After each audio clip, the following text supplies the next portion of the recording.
ఒక్కసారి ఆగి ఆలోచించారా నేను నమ్మేది నిజమేనా అని. ఇక్కడే డెస్కార్ట్ ఫిలాసఫీ మొదలవుతుంది. డౌట్ చేయడం తప్పు కాదు, డౌట్ చేయకపోవడమే పెద్ద తప్పు. డెస్కార్ట్ చెప్పిన ఉదాహరణ ఇదే. నీ కళ్ళతో చూసింది నిజమా? నీ చెవులతో విన్నది నిజమా?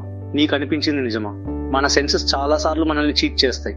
దూరంలో ఉన్న వస్తువు చిన్నగా కనిపిస్తుంది, నీటిలో ఉన్న కర్ర వంకరగా కనిపిస్తుంది. అంటే కళ్ళు కూడా తప్పు చూపించగలవు. ఇక్కడే డెస్కార్ట్ గొప్ప మాట చెప్పాడు. I think therefore I am. అంటే నేను ఆలోచిస్తున్నాను కాబట్టి నేనున్నాను. ఇది చాలా సింపుల్ సెంటెన్స్ లా అనిపించిన, కానీ చాలా పవర్ఫుల్ సెంటెన్స్. నువ్వు అన్నిటినీ డౌట్ చేయొచ్చు, ప్రపంచాన్ని కూడా డౌట్ చేయొచ్చు, నీ బాడీని కూడా డౌట్ చేయొచ్చు. కానీ నువ్వు డౌట్ చేస్తున్నావు అంటే, నువ్వు ఆలోచిస్తున్నావు అంటే నువ్వు ఉన్నావు అని. నీ థింకింగ్ నీ ఎగ్జిస్టెన్స్ కి ప్రూఫ్. నీ అసలు శక్తి బయట లేదు, నీ మైండ్ లో ఉంది. డెస్కార్ట్ చెప్పిన డీప్ కాన్సెప్ట్. ఆయన డౌట్ ని ఎక్స్ట్రీమ్ లెవెల్ కి తీసుకెళ్లాడు. సాధారణంగా మనం చిన్న విషయాల్లో డౌట్ చేస్తాం, కానీ ఆయన మొత్తం రియాలిటీని క్వశ్చన్ చేశాడు. డెస్కార్ట్ ఇలా అడిగాడు, ఈ ప్రపంచం నిజంగానే ఉందా, లేక నేను ఒక డ్రీమ్ లో ఉన్నానా? మనకు డ్రీమ్ లో కూడా అన్ని రియల్ గా అనిపిస్తాయి కదా. డ్రీమ్ లో పెయిన్ కూడా రియల్ గా ఉంటుంది, ఫియర్ కూడా రియల్ గా ఉంటుంది, హ్యాపీనెస్ కూడా రియల్ గా ఉంటుంది. కానీ లేచిన తర్వాత అది ఇల్యూజన్ అని తెలుస్తుంది. అయితే ఇప్పుడు నువ్వు మేల్కొనే స్థితిలో ఉన్నావని ఎలా ప్రూవ్ చేస్తావు? అందుకే ఆయన అన్నాడు, మన సెన్సెస్ ని పూర్తిగా ట్రస్ట్ చేయలేం. ఐస్ సమ్ టైమ్స్ మోసం చేస్తుంది, ఇయర్స్ సమ్ టైమ్స్ మిస్లీడ్ చేస్తుంది, మైండ్ సమ్ టైమ్స్ ఇమాజిన్ చేస్తుంది. ఇలా డౌట్ చేస్తూ అన్ని క్వశ్చన్ చేస్తూ అన్ని రిమూవ్ చేస్తూ చివరికి ఆయన ఒక సాలిడ్ ట్రూత్ కనుగొన్నారు. Thinking cannot be doubted. నువ్వు డౌట్ చేస్తున్నావు అంటే దానికి బేస్ గా థింకింగ్ ఉంది. నువ్వు క్వశ్చన్ చేస్తున్నావు అంటే థింకింగ్ జరుగుతోంది. నువ్వు కన్ఫ్యూజ్ అవుతున్నావు అంటే థింకింగ్ జరుగుతోంది. అంటే ఒక విషయం clear, everything can be doubted but the act of thinking cannot be doubted. అన్నింటినీ సందేహించవచ్చు కానీ ఆలోచించే చర్యను మాత్రం సందేహించలేం. ఎందుకంటే doubt it self is a thought. అంటే థింకింగ్ ఇస్ అల్టిమేట్ ఫౌండేషన్. ఇది మైండ్ కి ఒక పవర్ఫుల్ రియలైజేషన్. థింకింగ్ మాత్రమే అబ్సల్యూట్ సర్టెనిటీ. డెస్కార్ట్ ప్రకారం మనం రెండు భాగాలు, బాడీ మరియు మైండ్. మొదటిది బాడీ అంటే ఫిజికల్, రెండవది మైండ్ అంటే థింకింగ్ పవర్. బాడీ చేంజ్ అవుతుంది, వయసు పెరుగుతుంది, బలహీనం అవుతుంది, కానీ నేను అనే ఫీలింగ్ అలాగే ఉంటుంది. అంటే అసలు నీవు బాడీ కాదు, నీవు మైండ్. బ్యూటీ కాదు నీ ఐడెంటిటీ, మనీ కాదు నీ ఐడెంటిటీ, సొసైటీ స్టేటస్ కాదు నీ ఐడెంటిటీ. డెస్కార్ట్ చెప్తాడు, అసలు నీ ఐడెంటిటీ నీ థింకింగ్ లో ఉంది. డెస్కార్ట్ చెప్పిన ఇంకో గొప్ప rule, clear and distinct idea మాత్రమే నిజం. అంటే మనకు ఒక ఐడియా పూర్తిగా క్లియర్ గా, డౌట్ లేకుండా, కన్ఫ్యూజన్ లేకుండా అర్థమైతే అది నిజానికి దగ్గరగా ఉంటుంది. For example, 2+2=4. ఇది ఎవరు చెప్పినా, ఎక్కడైనా, ఎప్పుడైనా సేమ్. ఇది క్లియర్, ఇది డిస్టింక్ట్, ఇది యూనివర్సల్ ట్రూత్.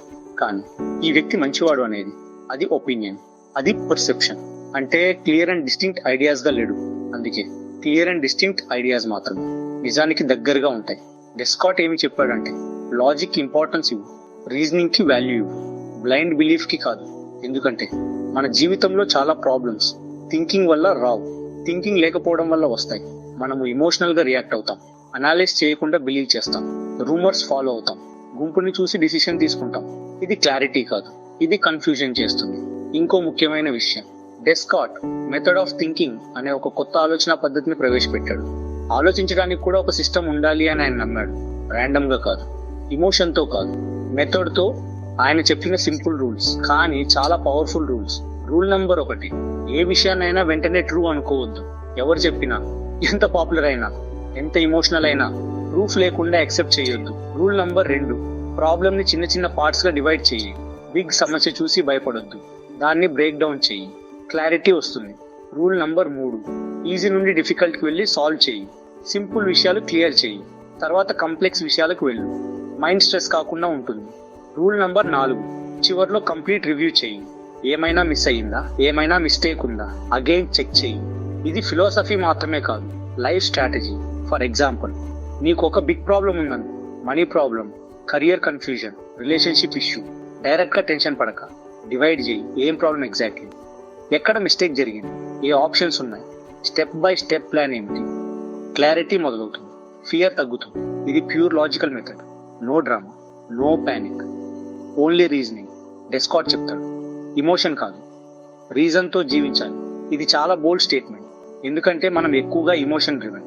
యాంగర్ వచ్చినప్పుడు డిసిషన్ తీసుకుంటాం, లవ్ లో ఉన్నప్పుడు బ్లైండ్ గా బిలీవ్ చేస్తాం, ఫియర్ ఉన్నప్పుడు ట్రూత్ చూడం, ఇమోషన్ పీక్ లో ఉన్నప్పుడు లాజిక్ మిస్ అయిపోతుంది. కానీ ఆయన ఫిలాసఫీ ఏమంటుంది అంటే, మైండ్ ని ట్రైన్ చేయి, డిసిప్లిన్ చేయి.